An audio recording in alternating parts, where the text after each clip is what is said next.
I gotta say, I'm sick of talking about this topic, the narrative that has been placed around Indiana Fever fans and Caitlin Clark fans, but it has been a topic of conversation throughout the WNBA season.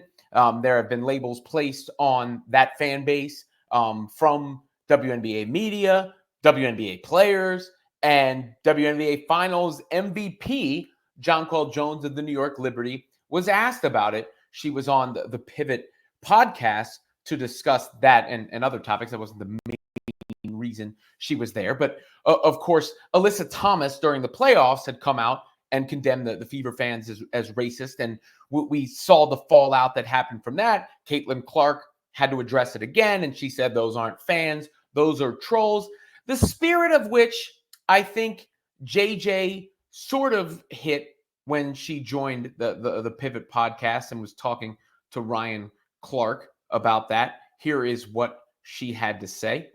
Speaking of relationships, Alyssa Thomas, one of the best hoopers in all of the WNBA. I mean, does absolutely everything. During the playoffs, she spoke out and condemned racism.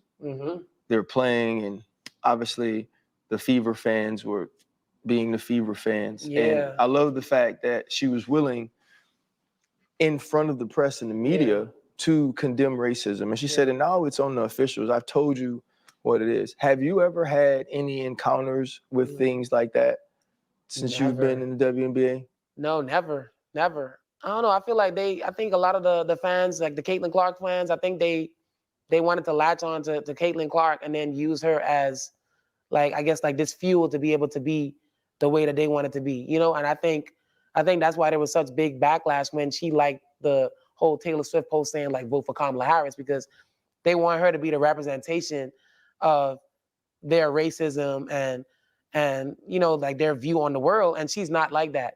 And I think you have to be careful when you say, like, the Fever fans, because I don't think it's the Fever fans. I think it's the people that wanted Caitlin Clark to be a certain type of way, and they thought that she was. And so they became Caitlin Clark fans, assuming that.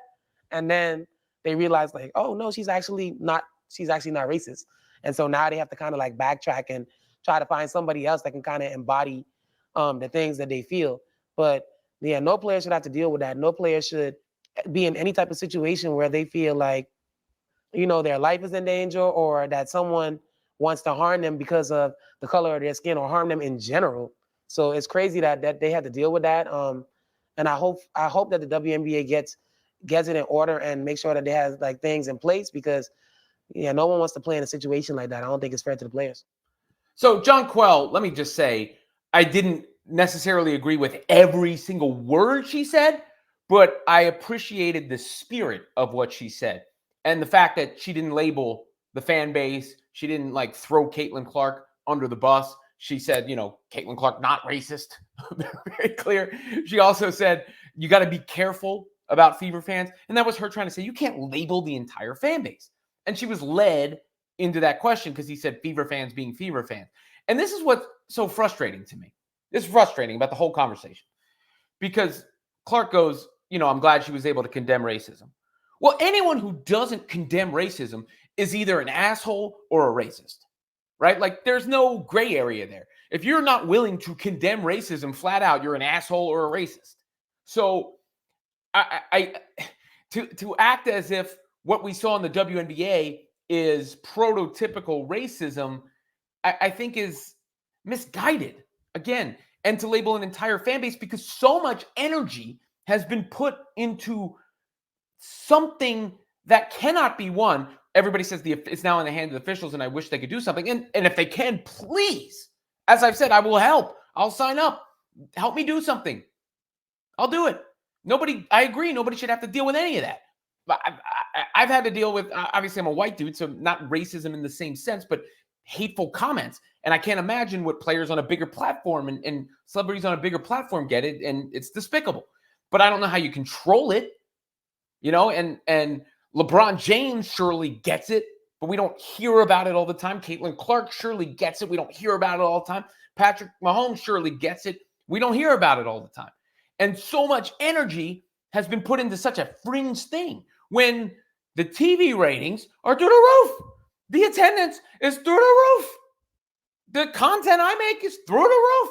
Those are real numbers, not what some random clown is saying that we then give all the power to, because the players are given the power to it, and then the media is given the power to it and talking about it at a disproportionate level to the real stories.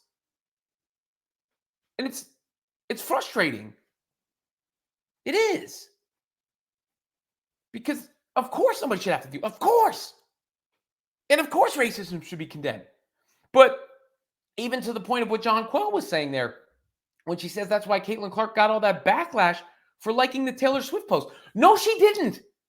Caitlin Clark did not get any backlash for liking the Taylor Swift post. She got some random comments from people that probably weren't fit. Again, Caitlin Clark has been used as a tool or an avatar. I've done my bit, but the right wing goes, Caitlin Clark is a straight white female, and that's why they hate her. And the rest of the WNBA is garbage that nobody watches without Caitlin Clark. And then the other side of the media, the left-wing media goes, well, if you want to talk about Caitlin Clark, first you must reference the box score that Cheryl Swoops had back in the day. And you must pass an exam and give reverence to every other player. If you want to use Caitlin Clark in a sentence, then use another player in a sentence. And make sure you don't give her the credit even when she deserves it. Make sure, and people use it for their agendas or to compensate or for whatever reason. But a lot of those people who were stirring the pot intentionally were never Caitlin Clark, Indiana Fever, or even basketball fans. So all that stuff you saw about backlash to liking Taylor Swift post, no. Did the ratings go down? No. Did the attendance go down? No. Did the views on this channel go down? No. Did the clicks on Women Fastbreak on SI, link in the description, go down? No. None of those things went down. It wasn't real backlash because we're dealing with a fringe versus the massive. So to apply these broad brushstrokes, of course there's going to be more of the bullshit and the nonsense because there's just more of everything. When you bring in such a massive influx of interest and popularity, people are going to use it to troll. People are going to use it to get their own agendas off. More people are just going to use their stupid opinions. But look at the big sports leagues and go into the comments section. You're not going to like what you see there either. So it's a tough topic because I want to, in the strongest possible words, condemn racism and poor treatment of any individual, any fellow freaking human being. But the amount of energy we spend on it and the lack of logic we apply to it when looking at what the real story has clearly been, which is the enormous growth of the league, the enormous growth of respect in women's basketball, where it's no longer mocked anymore. It's taken like a serious sport. And yet here we go, round and round. And look at me participating, right? Guilty, I guess, because I'm talking about this topic. But I appreciate Jonquel Jones. I do. I think she answered that. Nobody's going to say perfectly exactly what I think, but she answered that in a much more thoughtful and eloquent way than most of the other people that I've seen address it in her position have.